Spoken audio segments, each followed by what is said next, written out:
नमस्कार दोस्तों, market decode news में स्वागत है। तो 9 दिसंबर और बाजार बिल्कुल एक चौराहे पर खड़ा है। देखते हैं आज का प्री मार्केट डेटा क्या कहानी कह रहा है। तो देखिए, ग्लोबल सिग्नल मिले जुले हैं और अपने घरेलू मार्केट पर प्रेशर बना हुआ है। तो आज का मास्टर प्लान क्या होना चाहिए, चलिए इसी को डिकोड करते हैं। तो शुरुआत हमेशा की तरह बड़ी तस्वीर से करते हैं। ग्लोबल मार्केट्स का मूड कैसा है, रात भर में हुआ क्या है। अच्छा, यूएस मार्केट्स को देखें तो हल्की सी तेजी है। S&P 500 करीब करीब 0.20% ऊपर है। मतलब माहौल थोड़ा पॉजिटिव तो है, लेकिन कोई बड़ी छलांग नहीं है। सब फेड के फैसले का इंतजार कर रहे हैं। तो कह सकते हैं कि एक तरह का कॉशियस ऑप्टिमिज्म या सतर्क आशावाद बना हुआ है। अब एशिया में कहानी थोड़ी अलग है, एकदम मिली जुली। एक तरफ जापान का निक्के हल्का सा ऊपर है, तो दूसरी तरफ हांगकांग का हैंग सेंग वो करीब 1.3% नीचे है। तो ये जो कंफ्यूजन है ना, ये हमारे बाजार की शुरुआत के लिए एक अनिश्चितता वाला माहौल बना रहा है। और डॉलर इंडेक्स, वो करीब 98.95 पर एकदम टिका हुआ है, स्टेबल है। तो इसका मतलब क्या हुआ? सीधा सा मतलब है कि करेंसी की तरफ से फिलहाल ना तो कोई बड़ी राहत है, ना ही कोई बड़ा खतरा। लेकिन हाँ, इस पर नजर बनाए रखना बहुत जरूरी है, क्योंकि ये कभी भी गेम बदल सकता है।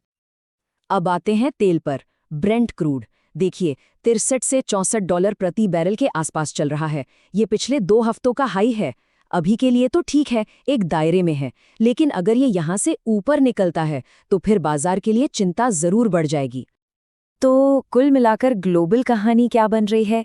अमेरिका से हल्की सी पॉजिटिविटी, एशिया से कंफ्यूजन और डॉलर और तेल मोटा मोटा शांत है। मतलब ओवरऑल माहौल न्यूट्रल सा है, जो किसी भी तरफ झुक सकता है। चलिए अब इस ग्लोबल पिक्चर को अपने घर यानी इंडियन मार्केट के आईने में देखते हैं। यहाँ क्या प्रेशर पॉइंट्स हैं, कौन सी मुश्किलें हैं? तो कल का दिन याद है, बाजार के लिए काफी भारी था।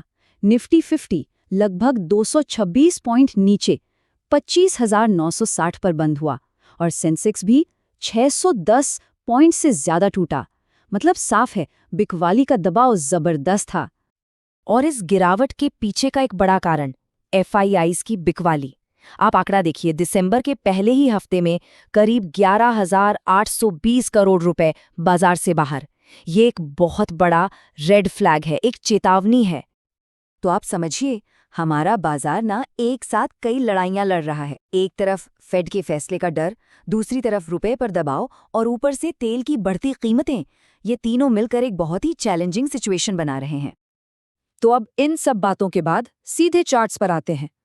आज के लिए निफ्टी 50 के वो कौन से लेवल्स हैं जिन पर हमारी नजर होनी चाहिए? देखिए, जो जबरदस्त तेजी चल रही थी ना, उस पर हाल की बिकवाली ने एक तरह से ब्रेक लगा दिया है।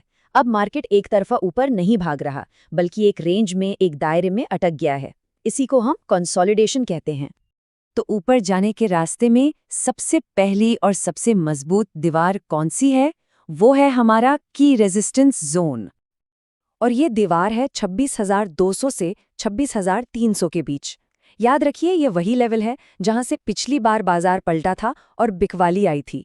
तो तेजी वालों के लिए, मतलब बुल्स के लिए, इसे पार करना सबसे बड़ा चैलेंज है। और अगर बाजार नीचे आता है तो वो कौन सी लक्ष्मण रेखा है जिसे टूटना नहीं चाहिए? जी हाँ, वो है हमारा की सपोर्ट जोन। ये सपोर्ट जोन है 25,800 से 25,850 के बीच। ये लेवल बहुत बहुत जरूरी है। अगर बाजार इसके ऊपर बना रहता है तो हम शायद इसी दायरे में घूमते रहेंगे, लेकिन अगर ये लेवल टूट गया तो गिरावट और बढ़ सकती है।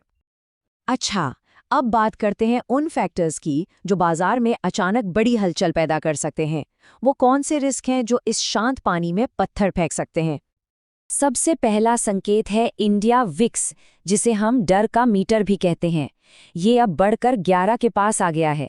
इसका सीधा मतलब है कि ट्रेडर्स को लग रहा है कि आने वाले दिनों में बाजार में बड़े उतार चढ़ाव देखने को मिल सकते हैं।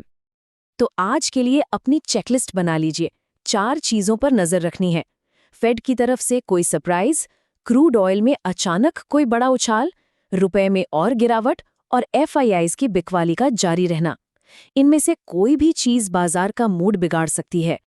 तो इन सारी बातों को एक साथ रखकर आज के लिए बाजार का नक्शा कैसा दिख सकता है? चलिए 3 संभावित रास्तों पर नजर डालते हैं।